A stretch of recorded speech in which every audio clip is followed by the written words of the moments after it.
안녕하세요. 친절한 쉬운제 480회 시작하도록 하겠습니다. 시작하기에 앞서 각자 저희 개인 소개하고 시작하겠습니다. 저는 예금보험사 서민금융진흥원 하나은행 광주연구원에서 금융교육을 진행하고 있는 JP금융연구소의 정승우 소장입니다. 반갑습니다. 예, 반갑습니다. 생활경제교육을 제공하는 복숭아나무의 이봉문입니다. 반갑습니다. 반갑습니다. 자, 6월의 첫째 주인데요. 요즘에 좀 어떻게 지내고 계십니까? 예, 원래는 제가 이번 주에 수업이 없어서 그동안 못했던 걸 하고 좀 쉬려고 그랬는데 네네. 오늘 좀 낮에 굉장히 슬픈 문자가 왔습니다. 무슨?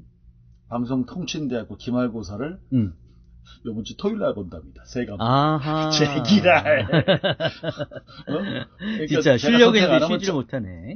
제가 선택 안 하면 자동으로 선택되는 거였어. 아하. 그렇군요. 그게 지금 첫밥 따로 지금 시험 보는 거야. 씨. 그러니까 무슨 기말고사 이렇게 빨리 봐.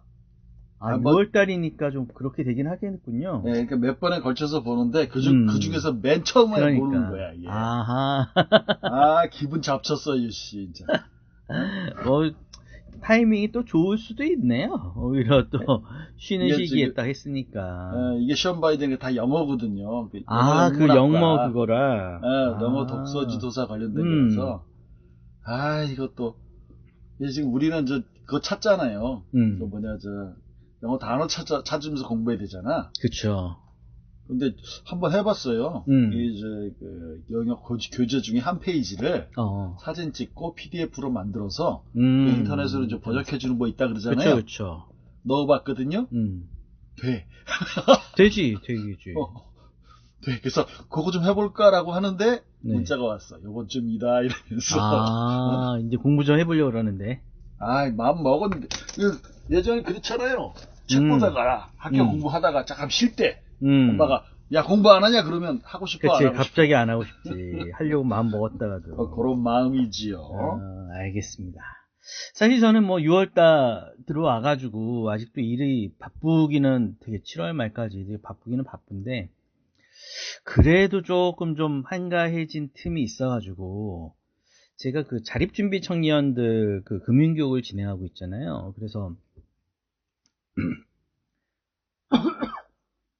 제가 담당자한테 얘기를 했었거든요. 한번 중간에 한번 그 만남의 시간을 한번 갖고 싶다. 온라인으로 교육을 진행하다 보니까 오프라인에서 토크 콘서트 형식으로 한번 진행을 해보자 라고 말씀을 드리고 났더니 이왕이면 이 시기에 책을 간단하게 이렇게 하면서 좀 하면 어떨까. 그래서 책을 하나를 어떻게 후딱 빨리라도 어떻게 좀 만들어가지고 진행을 해서 한번 그걸 가지고서 토크 콘서트 형식으로 해서 7월 달쯤에 한번 진행하고 싶다고 그러셨거든요. 그래서 7월 달 빨리 전까지 6월 달에 한번 빨리 하면은 출판해서 그걸로 모이고 싶다고? 그러니까요. 그래서 이게 간단하게 일단 그냥 목표인 거죠. 그냥 또 이렇게 생각만 하고 말 수도 있는데 계기가 될 수 있어요. 맞아. 그렇게 해서 출판이라는 게 생각만 하면 나처럼 10년 동안 못해. 맞아. 그래서 빠른 시간 내에 그 친구들을 진행하는 그 커리큘럼을 잘 어떻게 좀 짜가지고 좀 간단한 내용만이라도 좀 넣어서 이야기를 해서 너무 잘 만들려고 하지 말고 그냥 한번 해볼까라는 생각을 불현듯 오늘 아침에 했어요. 근데 중요한 문제가 있죠. 비용을 누가 대는가? 자부담인가? 아니면 기관에서 도와주는가? 그러니까요. 자부담으로 해야 될지 아니면은 원고를 만들어서 인쇄소 하시는 그 동무님한테 한번 보내가지고 한번 이야기를 좀 받을지 아니면은 자비로 해서 하면은 좀 빨리 할 수 있겠죠. 그래서 온라인 서점처럼 해가지고 좀 한번 해볼까. 그냥 PDF 형식으로도 해서 자유롭게 그 친구들도 그냥 다운받아서나 온라인으로 볼 수 있도록 하고 그냥 그 내용이 그런 거 좋은 것 같아요. 그냥 차라리 생각했었거든. 온라인 서적처럼 이렇게 출판을 해서 그 친구들한테 다 무료로 내가 나눠주고 그 어차피 우리가 공부하는 주제 안에 들어가는 것들이니까 꾸준하게 따로 내가 자료 파일은 못 주지만 그렇게 하면은 좀 가능성이 있지 않을까라는 생각이 들어가지고 좀 최소한 한번 생각해보고 있어요. 그래서 한번 생각하지 말고 지금 시작해. 추천입니다. 알겠습니다. 생각하다 10년 생각해. 그러니까 그래서 한번 진행을 한번 해보고자 그런 생각을 좀 가지고 있습니다. 그렇게 타이밍이 딱 정해지면은 거기에 맞춰서라도 일단 크진 않더라도 그냥 온라인 서점처럼 해가지고라도 이렇게 해서 한번 이야기를 한번 나눠보려고 그래요. 그래서 그 친구들한테 또 피드백도 듣고 뭐하고 하면서 다시 또 정식 출간을 하든지 그 자료를 가지고서 출판사 하시는 형님한테 보내가지고 이거 책으로 어떻게 가능하겠습니까? 그래서 뭐 얘기가 또 나오면은 또 수정해가지고 또 할 수 있으니까 그렇게 한번 생각을 한번 해보도록 하겠습니다. 네, 자, 아무튼 내시고. 네, 알겠습니다. 요즘 뭐 날씨가 너무 더워지고 요즘 괜히 저희 팟빵이 사람들이 많이 들어가지고 좀 부담스럽게 한데 들으시는 분들에게도 정말 도움이 될 수 있는 한 주간의 경제 이슈를 이벤트를 해서 보내드린 건 어때? 네, 알겠습니다. 좋아요 눌러주실 분께 좋네요. 좋은 아이디어인데요. 네. 댓글로 격려의 말씀을 주신 분께 보내드립니다. 진짜 그것도 괜찮다. 알겠습니다. 또 좋게 잘 받아들이도록 하겠습니다.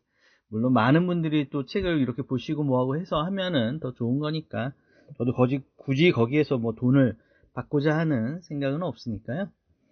한번 꼭 진행을 해보도록 하겠습니다. 자, 그러면은 금주간의 6월 첫 주 제가 뉴스들을 좀 한번 정리를 해봤는데요.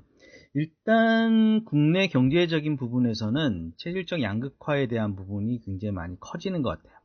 일단 5월 28일 한국은행이 금통위의 매파적 동결과 LPP에서 Long Fast Pivot이라고 해가지고 한국은행 금융통화의 기준금리를 만장일치로 동결했다라는 내용입니다. 아무래도 내수 부진을 인정하면서도 공급망의 불안이나 물가, 상방 리스크 등 이런 것들 때문에 금리 인하에 대한 어느 정도 이야기가 나왔지만 아직은 내수를 희생해라도 환율을 잡겠다라는 한은의 결정인 것 같습니다. 그래서 현재 환율이 너무 높게 가고 있는 것은 사실인 것 같은데요. 그러한 것들이 대부분이 해외 투자 때문이다라고 계속 이야기를 하고 있는데 그럼에도 불구하고 많은 자금들이 또 국내 증시에 들어와 있기도 하기 때문에 앞으로 계속 고금리의 장기화라는 측면이라든지 중소이나 저신용 시장자들이 계속 이 부채 때문에 좀 리스크 관리적인 측면에서는 아니면 좀 파산하는 이런 것들도 굉장히 많이 좀 나올 것 같다라는 생각이 듭니다.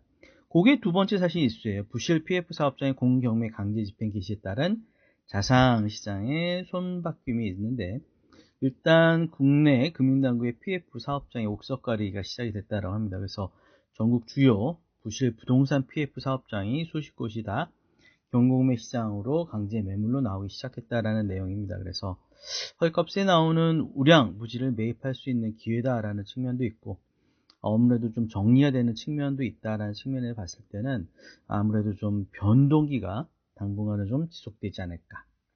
세 번째는 사실 국내 증시죠. 코스피, 코스닥이 MSCI EM 반등과 AI 하드웨어 쏠림의 가속화 때문에 굉장히 많이 좀 기대감이 커지고 있습니다. MSCI는 모건 스탠리 캐피탈 인터내셔널의 신흥국 지수 리밸런싱 문제에서 한국 증시에 대한 외국 자금이 대거 유입되고 있습니다. 특히나 반도체 공급망 기업 때문에 많은 주가들이 관련해서 상승하고 있는데 실질적으로는 반도체 관련된 주가가 아닌 이상에는 사실은 다른 부분에 대한 펀더멘털은 굉장히 좋은 상황은 아닙니다. 그래서 삼성이나 하이닉스 반도체 아니면은 현대자동차, 기아 같은 이런 쪽이 아니면은 굉장히 좀 소외되고 있는 현상이기 때문에 착시형 랠리라고 해서 저 같은 경우도 삼성전자 좀 올랐을 때 판 사람들 또 다시 들어가기도 애매한 이런 측면에서 오히려 이렇게 얘기하시더라고요. 전문가들이 지수형계 ETF보다는 차라리 핵심 주도주의 포트폴리오를 가져가시는 것이 어떻겠냐라는 전략이 나오고 있는데 그거는 각자만의 선택인 것 같습니다. 해외 동향을 보면요. 미국 이란 호르무즈 해협 통행 재개, 외교적 타협안이 급부상되고 있다라는 내용이 오늘 날짜로 좀 나왔습니다. 그래서 외국의 브렌트 위나의 배럴당 92달러까지 무려 20% 가까이 폭락을 했는데 일단 수입 에너지의 비중이 높은 우리나라 입장에서는 좀 좋아지는 측면도 있는 것 같긴 합니다. 그래서 조금 좀 기대를 좀 가져봐야 되지 않을까. 특히나 미국의 1분기 GDPI 잠정치가 1.6% 수정 발표가 됐는데 아무래도 처음에 예상했던 2%보다 좀 낮아지긴 했지만 그래도 개인 소비 지수나 이런 것들이 견고하게 성장세를 유지하고 있다는 측면에서는 결국 한국의 수출에 도움을 줄 수도 있지 않을까라는 생각도 있는 것 같습니다. 유로존은 좀 문제인데요. 서비스 피해 구매 관리 지수가 46.4%로 폭락했다라고 했는데 유로존의 서비스업 PMI가 46.4%에서 주저앉으면서 31% 최저치를 기록하고 있는데, 유럽은 중동 사태로 인한 고에너지, 우크라이나 전쟁 때문에도 그렇고 여러 가지 때문에 스태그플리션의 국면에 진입한 게 아니냐라는 내용이 나오고 있습니다. 그리고 유럽이 미국과 아시아의 AI 주도에 배배치되면서 굉장히 큰 힘을 못 쓰고 있는 게 아니냐라는 측면에서 어느 정도 좀 관심 있게 유럽에 대해서 혹시 지수에 대한 투자하시는 분들도 관심 있게 봐야 되지 않을까라는 생각이 듭니다. 국내 뉴스를 좀 더 구체적으로 살펴보면요. 중리현치에 쏠린 반도체 것이 2030 세대는 소득 5년 만에 감소라는 한국경제 6월 1일자 기사입니다. 1분기 월 539만 1.7% 줄었다라고 얘기하는데요. 2030 세대 청년 세대 월 평균 소득이 5년 만에 감소한 것으로 나타났다라고 합니다. 일단 경기외부의 과실이 고임금 제조업 장기근속 근로자에게 쏠림 현상이 커지고 있기 때문에 사실은 전 연령 가운데서도 39세 이하만 소득이 좀 줄었다라는 내용입니다. 그래서 결국 부의 양극화는 계속 더 늘어나고 있는 것이 아니냐. 결국 지금 같은 부동산의 주식의 이슈도 어느 정도의 자본을 가지고 있는 중년 이후의 세대들이 좀 더 많은 수익을 보고 있는 것이 아니냐라는 이야기죠. 그러다 보니 젊은 층에서는 아무래도 영끌이니 뭐니 하면서 성급한 투자들이 일어나고 있는 게 아닌가 싶습니다. 두 번째 기사는요. 엄마 카드 쓰고 월급은 저축, 증여세 폭탄 맞는다고 경고. 한국경제신문 5월 30일자 기사인데요. 저도 가끔 고액 자산가들 상담을 하면서 그런 얘기 했었습니다.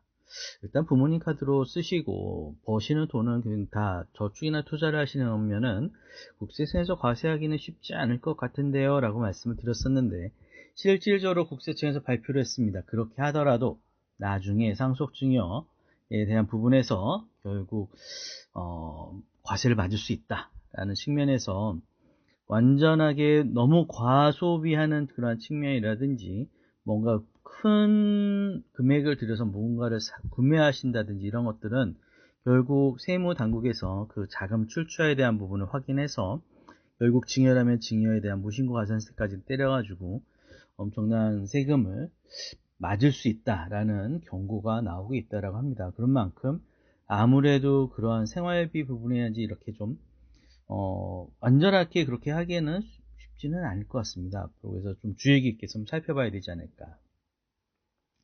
자, 세 번째 기사, 마지막 기사인데요. 냉면 사서 2인분 먹었더니 8만원, 차라리 소고기집까지라는 한국경제신문의 6월 1일자 기사입니다. 요즘 심심치 않게 저도 광주에 있지만 물가들이 장난이 아니거든요. 여름 외식 메뉴 가격이 굉장히 많이 오르고 있습니다. 특히 냉면이나 삼계탕 같은 것도 200만원을 육박하고 있다라고 하고요. 김밥이나 짜장면 같은 서민 음식들도 밀가루 가격의 상승 때문인지 굉장히 많이 줄줄이 오르고 있습니다. 그렇기 때문인지 여름철 대표 외식 메뉴의 냉면과 삼계탕 가격도 올랐는데, 소비자원에서 조사를 해봤더니 서울 지역 냉면 1인분 평균 가격이 12,600원 정도, 지난해 같은 기간보다 한 500원 정도, 4% 정도 올랐다라고 하는데, 이렇게 오르다 보니 김밥도 3,000원인지 옛말이고요. 이제는 3,500원, 3,800원 선까지 이제 가고 있는 것 같습니다. 서울 지역이 가장 많이 올랐고 그 다음 지방인 것 같은데, 아무래도 이러한 소비자 물가가 계속 전망치는 결국 2.2%에서 2.7% 0.5포인트 상향 조정한 것 같습니다. 이러한 이유는 중동 전쟁의 장기화라든지 유가 급등, 원 환율 상승이 수입 물가를 자극해서라고 얘기는 나오고 있지만, 결국 물가라는 게 한번 오르면 떨어지기는 되게 쉽지 않거든요. 그런 측면에서 우리의 주머니 사정이 계속 여유치가 않다. 수입은 많이 늘지 않는데 이렇게 지출이 계속 늘어나고 있고, 제 주변에서도 사실은 주식을 어느 정도 좀 하셔가지고 돈을 벌었다라면은 그 버는 돈으로 많이들 얘기하시는 게 맛있는 거 사 먹지, 소비성으로 많이 가고 있어가지고 어느 정도 지금은 자산을 좀 축적을 해야 되는 시기가 아닌가라는 생각이 들더라고요. 혹시 추가로 해주실 말씀 있을까요? 네, 요즘은 다들 그러신 것 같습니다. 외식할 때 솔직히 냉면을 한 15,000원 주고 먹는 건 조금 아깝죠? 네, 맞아요. 조금이 아니라 많이 아깝습니다. 네, 물론 이제 국물이라든가 이렇게 재료값도 많이 들어간다. 원재료 올라갔고 막 이해는 그쵸. 되는데 솔직히 할인마트에서 사 먹는 냉면 있잖아요. 맞아요. 네. 사실 차이가 없어요. 맛의 차이가 제가 이렇게 민감하지 않아서 그런지 모르겠는데 차이가 없어요. 그러니까 웬만하면 남이 사주면 먹겠어 냉면을. 그렇죠. 그래서 내가 냉면 먹고 싶은데 15,000원짜리 사 먹는 건 글쎄요 좀 그런 것 같습니다. 맞습니다. 근데 거꾸로 누굴 사줘야 된다. 더운데 냉면 먹을까? 이건 어쩔 수 없는 거지. 그렇죠. 제가 살고 있는 곳이 화곡동인데 자주 가는 음식점에 네. 대표적인 메뉴에 이제 제육덮밥이 있는데요. 요번 주에 1,000원이 올랐습니다. 아하. 그러니까 제가 식사할 때 공깃밥을 네. 하나 더 먹는 경우가 있거든요. 그렇죠. 그래서 식사를 하고 그날은 공깃밥을 하나 더 안 먹었어요. 그래서 이제 결제를 하는데 네. 원래 8,500원이었는데 9,500원을 찍더라고. 그래서 공깃밥 안 먹었는데 그랬더니 메뉴판을 보래. 1,000원을 얻는 거야. 그래서 예 그렇군요. 이게 우리가 피부로 느끼는 물가 상승 아니겠습니까? 그렇죠. 아니 공깃밥이 1,000원이에요? 공깃밥 1,000원입니다. 그건 아직 안 올리셨네. 여기는 공깃밥 대부분 다 2,000원 정도 하더라고요. 그러니까 공깃밥 원가가 1,000원보다 비싸대요. 맞아요. 근데 이제 손님들한테 공깃밥 1,500원, 2,000원 받으면 이게 또 야박하다는 소리 들을까봐. 네. 그 대신 이제 공깃밥이 이제 그릇이 변하면서 이게 값이 양이 줄잖아요. 그래서 어쩔 수 없이 두 그릇 먹어야 되는 그런 사태를 하는 거죠. 그러네요. 자, 오늘 준비한 기사는요 5개나 준비했는데 공통점이 누가 빌리느냐의 차이가 있을 뿐 다 대출 얘기입니다. 우리 현실이죠. 빨리 가보도록 하겠습니다. 네. 자, 첫 번째입니다. 디지털 타임즈고 2026년 5월 31일 기사이고요. 제목이 현금 부자는 이자 사냥을 한대. 근데 영끌족은 이자 노예. 고금리의 두 얼굴. 지금 고금리 아니에요. 기준금리는 똑같아. 네. 이제 슬슬 오르고 있는 거죠. 잠깐 해보겠습니다. 제일 영향 큰 거는 주택담보대출이고요. 네. 자, 5대은행 주택담보대출 상단 7%대 예상. 상단이 7%요? 너무 싼데? 저축은행, 인터넷 전문은행, 고객유치 특판 경쟁. 특판은 여기서는 저축 얘기입니다. 네. 그리고 고금리 장기와의 자산 격차 확대. 글쎄요. 은행의 예금에서 자산 격차가 막 확대된다. 그렇게 보통 청년들은 생각 안 하죠. 근데 이제 문제는 원금이 얼마냐. 우리 보통 생각 잘 안 하거든요. 수익률, 금리만 보시니까. 자, 대출 의존이 높은 서민과 청년은 시름에 좀 쌓여 있고 규제 때문에 고정금리 갈아타기가 난항이다. 정책 대출도 다중채무 상환 부담이다. 뭐 이렇게 써놨죠. 전체적으로 긍정적이지 않은데요. 이게 지금 AI가 만든 제미나이가 만든 일러스트가 있고 네. 한쪽은 굉장히 기쁘게 이렇게 동전을 쌓는 자산을 늘려갖고 한쪽은 쇠사슬이 묶여 있어 이자인데. 네. 진짜 간단히 보겠습니다. 자, 서울 마포구에 사시는 41세가 있으신데 네. 이분은 현금 5억을 돌리고 있대요. 삼성전자인가? 이번에 보너스 받았나? 그래서 스마트폰에 은행 저축은행 앱을 12개 설치를 했대요. 그래서 뭐라 그러냐? 예금 이자가 연 3.5%냐 3.7%냐 차이 같지만 목돈이면 1년에 수백만 원이 달라진다 라고 얘기하는데 저는 이걸 보면서 3.5? 3.7? 있나? 어디서 3.7을 주지? 그러니까 특판인가 진짜? 그러니까 우리는 직업이 이거니까 이런 거 보면 삐딱하잖아요. 그래서 확인하러 이게 어디죠? 금융감독원 금융상품 네. 한눈에 홈페이지 들으신 분들 파인에서 지금 비교할 때 들어가십시오. 자, 지금 현재 실시간으로 들어가 봤더니 정기예금, 은행, 저축은행 합쳐가지고 검색을 해봤더니요. 네. 실제로 얼마나 주고 있나 봤습니다. 자, 경남은행이요. 네. 2.05를 주고요. 경남은행 고려저축은행이 3.4를 줍니다. 여기 카테고리가 세전 이자율, 세후 이자율, 그리고 최고 우대금리가 있는데 우리 보통 사람들은 어떤 금리 봐야 되죠? 세전금리를 봐야지. 그쵸. 왜? 당신 계약서에 세전금리가 나온단 말이에요. 자, 그리고 3.7이 있는가 봤더니요. 저축은행 중에서는 3.4가 제일 높고요. 다음 카테고리로 갔더니 이게 우리가 지금 많이 거래하는 곳은 국민은행, 국민은행 KB스타 정기예금 2.15 줍니다. 실제로. 지금 가보면 여기 보니까 광주은행 2.70 주고요. 그리고 뭐 딴 것들이 다 저축은행이에요. 3.4는 다 저축은행입니다. 그러니까 지금 제가 방금 전에 말씀드린 이 기사는 뭐예요? 이분은 지금 글쎄요. 저축은행에 넣는다는 얘기인가? 저축은행 3.7 없다고요. 지금 3.4라고요. 네. 특판처럼. 자, 보겠습니다. 네, 과천시에 사는 직장인 박모 씨는 38세이신데 반대야. 매달 돌아오는 대출이자 고지서에 가장 큰 걱정이 있습니다.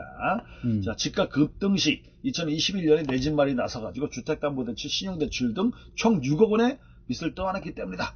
그렇죠. 주택담보대출만으로 6억 안 나옵니다. 신용대출까지 그렇죠. 끌어야지 6억을 보통 직장인은 가능하십니다. 여기서 말씀드린 보통 직장인은요, 죄송하지만 대기업 다니시는 분 얘기하는 겁니다. 중소기업 다니시는 분들은 훨씬 작아집니다.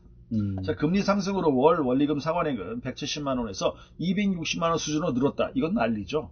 90만 원이 진짜 원리금이 90만 원이 늘어났어. 그럼 생활이 돼, 안 돼?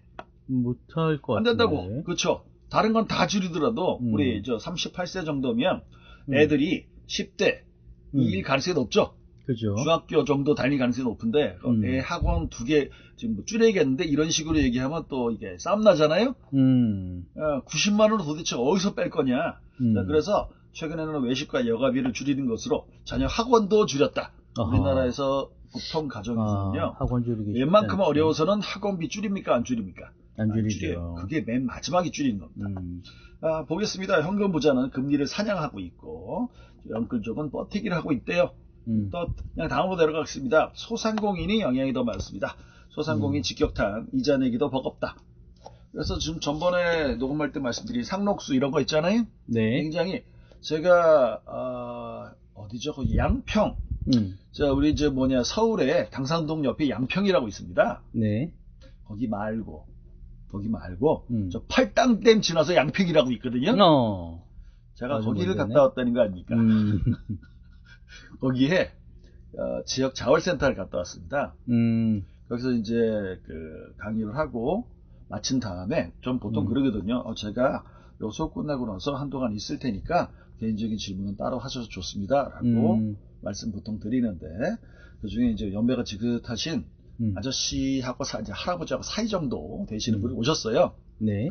잔뜩 무슨 서류를 가지고 내용은 이게 대출 관련된 서류인데 소송 붙으셨나봐요. 그렇게 하시더니 저한테 이제 물어보시더라고요. 상록 씨 얘기를 들었더니 자기도 그걸 안 돼. 그러면서 자기가 이러한 상태인데 내 것도 이번에 소각 대상이 당연히 되겠죠? 라고 생각하시더라고요. 세상에 그런 게 어딨어요. 진짜. 그래서 반드시 이거 지금 빌리신 곳에 확인해 보셔야 된다라고 말씀드렸거든요. 그러니까 너무 대강 생각하시는 분들이 많아요. 요즘은 특히 이제 자영업 하시게 되면 자영업 하시다가 폐업 하시게 되면 폐업 못하는, 그러니까 돈이 없어서 폐업 못하는 경우가 많다 그랬잖아요. 맞아요. 지금 여기도 그겁니다. 소상공인도 직격탄. 고금리 충격은 자영업자와 소상공인에도 예외가 아닙니다. 고금리와 내수 침체 동시에 이어지면서 폐업 위험도 커지고 있다. 참고로 제가 살고 있는 지금 화곡동이 아주 못 사는 동네는 아니에요. 변두리긴 하지만. 네. 근데 제가 자주 가는 곳 중에 PC방이 있는 건물, 거기 지금 국회의원 사무실도 저 위쪽에 있는데 1층에 큰, 그래서 제가 사는 동네에서 좀 큰 규모의 약국이 있었거든요. 네. 약국 문 닫았습니다. 그 무슨 분들 이렇게 문을 막아놨길래 그 동네에 있는 분한테 저기 약국 수리하나요? 그랬더니 문 닫았대. 올해 간판 떼갔대. 그래서 약국이 왜 좀 약국이 동네에 어르신들이 많기 때문에 약을 많이 사가시는 편이거든요. 네. 근데 문제는 그 건물, 그 약국이 있었던 건물이 7층 건물인데 네. 거기서 병원이 2개나 빠져나갔습니다. 아하. 그러면 그러니까 개별적으로 약 파는 거는 그걸로는 유지가 안 되는 거야. 처방전 받아서 처방전을 하게 되면 이게 좀 쏠쏠한데 그게 안 되니까 한 1년 버티다가 나가셨다고 하더라고요. 아하. 약국도 대표적인 자영업자입니다. 주위에 약국 하시는 분 있으시면 밥 한번 사주세요. 원래 약국이 동전장사입니다. 아무리 크게 해도 하루 종일 앉아 있어야 되거든요. 진짜 재미없어요. 많은 사람들은 안정적인 직장을 하지만. 자, 맨 아래쪽에 이렇게 됐네요. 금융시장연구원 원장이 이렇게 했습니다. 금리 인상기는 자산 포트폴리오에 따라 누군가에게는 리스크 없는 고수익의 고수익, 3.4%가 고수익인가요? 우리나라 누가 그렇게 생각할까요? 이분은 금융시장연구원 원장님입니다. 그리고 과도한 부채를 짊어진 이익의 생존 위협하는 가혹한 역습이 될 수 있다. 그래서 금융양극화, 저는 이거는 인정합니다. 금융양극화 심한입니다. 지금도 굉장히 심해지고 있죠. 그리고 제가 저번 주에 본 기사 중에 증권회사 애널리스트인 것 같아요. 여자분이신데 나와가지고 지금 많은 사람들이 빚을 내서 투자를 하고 있는데 이해가 된다. 왜? 따라잡아야 된다라는 말 하시더라고요. 난 늦었는데 지금부터는 따라잡아야 된다. 그래서 돈을 빌려서 투자를 하고 있다. 라고 얘기를 하고 있어요. 전 그거 보고 어떻게 느꼈냐? 더 빌려서 더 투자하라는 것밖에 안 느꼈거든요. 따라잡는다는 것은 기준이 있어야 될 거 아니에요. 네. 그러니까 결국 누군가는 주식으로 돈을 많이 벌고 있는 게 눈에 보이고 배가 아프니까 나도 따라야겠다. 근데 난 돈이 없어. 빌려드리잖아요. 쉽게. 아하. 그럼 결국 이거 누가 좋은 거냐? 투자자가 좋은 거냐? 아니라고요. 금융회사가. 돈 버는 거죠. 은행과 증권회사는 같이 가는 겁니다. 자, 다음 기사 보겠습니다. 소상공인들이 대출하는 현실이 어떤가에 관한 기사인데요. 이것도 결코 뭐라고 그럴까요? 네. 유쾌하지는 않습니다. 자, 소상공인 대출에 대해서 이렇게 써있네요. 벌써 시간이 이렇게 됐네요. 이것밖에 못하겠네요. 자, 매일경제신문입니다. 소상공인들 은행 문턱 높네. 소상공인이 받은 대출의 전체의 80%가 담보대출입니다. 20%가 신용대출입니다. 뭐를 의미합니까? 소상공인한테는 신용대출을 안 해준다죠. 그래도 20%는 해주지 않습니까? 아니죠. 소상공인한테 해주는 나머지 20% 대출은 영끌이죠. 저는 그 자료가 없지만 이렇게 예상해 보겠습니다. 일반 신용대출이 아니고요. 지금 보증이 붙어 있는 보증부 대출일 겁니다. 햇살론 같은 거. 그러니까 결국은 뭐 그게 담보대출로 안 찾아보십시오. 들어가나요? 제가 아는 한도 내에서 그거는 네. 담보대출은 없습니다. 당연하죠. 왜냐하면 보증서가 있잖아요. 담보가 있으면 왜 보증서가 그렇죠. 필요합니까? 담보를 잡으면 되지. 아니 그 보증서를 담보로 해서 담보대출. 보증서 담보부 대출입니다. 그러니까 지금 말씀하시는 거는 보증서 담보대출은 여기서 얘기하는 80% 속에 들어가지 않냐 이렇게 말씀하실 수도 있어요. 아래쪽에는 그렇죠. 근데 그냥 제 생각입니다. 보겠습니다. 순수 신용대출은 3년째 5%. 이게 현실이라는 거예요. 무슨 소리입니까? 개인적으로 500만원, 300만원 정도는 어때요? 신용대출 나가요. 근데 그렇죠? 네, 2천만원, 3천만원, 5천만원, 1억은 신용대출이 안 나간다고요. 삼성전자 다니시면 5천만원짜리 신용대출 가능합니다. 근데 물론 그러겠죠. 돈 많이 버는 삼성전자 사업부여야 돼요. 뭐 총무부 안 돼요. 왜냐면 제 고객들이 있었기 때문에 짜증내세요. 아니 지금 연봉도 작은데 대출 좀 조금밖에 안 나온다. 그래서 직장 좋으신데 왜? 왜냐하면 좀 보잖아요. 연봉을 그쪽에서도. 자, 4대 은행 개인사업자 대출 잔액 구성을 보십시오. 처참합니다. 담보대출이 222조 정도고요. 신용대출이요 5.5% 14조입니다. 그리고 보증대출 아까 말씀드린 거 결론은 뭐예요? 보증부 대출은 80%에 포함 안 돼요. 담보대출이 80%도 아니고요 83%예요. 보증부 대출이요 그 사이죠. 신용대출은 5.5%. 이게 현실입니다. 보증부 대출이 한 10%, 11% 정도. 네. 그럼 결론은 이거죠. 내가 자영업자예요. 은행 가서 신용대출 받으려고 했다. 된다 안 된다? 안 된다고. 그냥 안 되는 거예요. 전체 담보대출이 266조인데요. 신용대출이 14조예요. 진짜 5%죠. 네. 그래서 자영업이 어려운 겁니다. 자, 아래쪽을 보겠습니다. 금융권에 따르면 4대 은행, 4대 시중은행이라고 해도 되겠죠. KB국민, 신한하나, 우리은행, 올 1분기 기준 개인사업자 대출 잔액은 266조 정도. 보증 담보 없이 나간 순수 신용대출은 14조 정도. 안 해준다는 거죠. 예를 들어서 자영업자인데 정말 큰 음식점을 해. 그럼 당연히 은행 직원이 알까요? 모를까요? 제일 잘 알지. 그럼 여기서 신용대출을 해줬다는 것은 뭘 의미합니까? 신용대출 해주고 다음에 큰 담보대출 먹으려고 서비스로 해준 경우 없을까요? 저라면 제가 은행 직원이라면 그렇게 해줄 겁니다. 사장님이 원래 자영업 하시는 분들은 신용대출 안 나가는데요. 제가 오랫동안 지금 우량 고객이시니까요. 이건 제가 특별하게 해드릴게요. 다음에 제가 좀 실적 모자라고 그럴 때 제가 그때는 좀 어려운 일 말씀드릴 수도 있는데 저도 그때는 좀 도와주세요 라고 하는 은행 직원이 없을까요? 그게 제가 보이는 5%입니다. 맨 아래쪽 하면서 마무리하겠습니다. 자, 회계학과 교수님이 이렇게 얘기했네요. 네. 자영업자는 보통 카드론이나 현금 서비스, 캐피털 대출 함께 이용하는 경우가 많아서 신용득급이 낮다. 자, 숭실대학교 회계학과 교수님은 신용점수제를 모르시는 거죠? 신용등급이 낮대요. 은행 직원이 등급 낮다 그러면 이해하겠어요. 근데 회계학과식이나 하시는 교수님이 신용점수제로 바뀐 지 지금 한 7, 8년 되지 않았나요? 왜? 이분들은 거기에 관심이 그쵸. 없어요. 그래서 여전히 자영업자 대부분이 주택을 담보로 사업자 대출을 받는 설정이다. 이렇게 말씀하셨습니다. 자, 화이팅 하시고요. 네, 조금 나아질 기대해 보도록 하겠습니다. 마치겠습니다. 알겠습니다. 사실 진짜 자영업자인데 담보대출로 이렇게 해서 사업을 운영하고 계시다는 것 자체는 정말 큰 리스크다라는 생각이 드네요.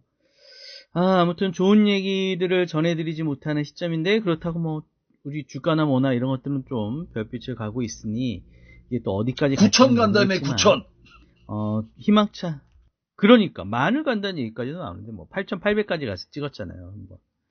아무튼 이런 상황에서 뭐 어떻게 될지 내 자세는 어떨지 모르겠지만 그래도 잘 지키시는 투자가 됐으면 좋겠습니다. 워렌 버핏이 그런 얘기 했잖아요. 가장 큰 원칙은 잃지 않는 투자가 최고다. 제 두 번째 원칙도 그거를 첫 번째 원칙을 잃지 않는 거다라고 얘기할 정도니까 잃지 않는 투자를 하실 수 있었으면 좋겠고, 잃지 않는 투자는 지금 자산 배분을 통해서 지금 어느 정도 됐으면은 어느 정도 좀 만족스럽게 나오시면서 아니지, 지금 빌려서 시작하는 사람은 처음부터 잃고 시작하는데. 그렇습니다.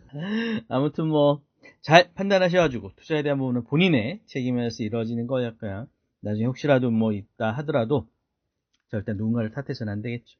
아무튼 날씨도 더워지는데 건강관리 잘 하시는 한 주 되시면서 6월 활기차게 시작하셨으면 좋겠습니다. 오늘도 함께 해주셔서 감사합니다. 수고하셨습니다. 네, 감사합니다.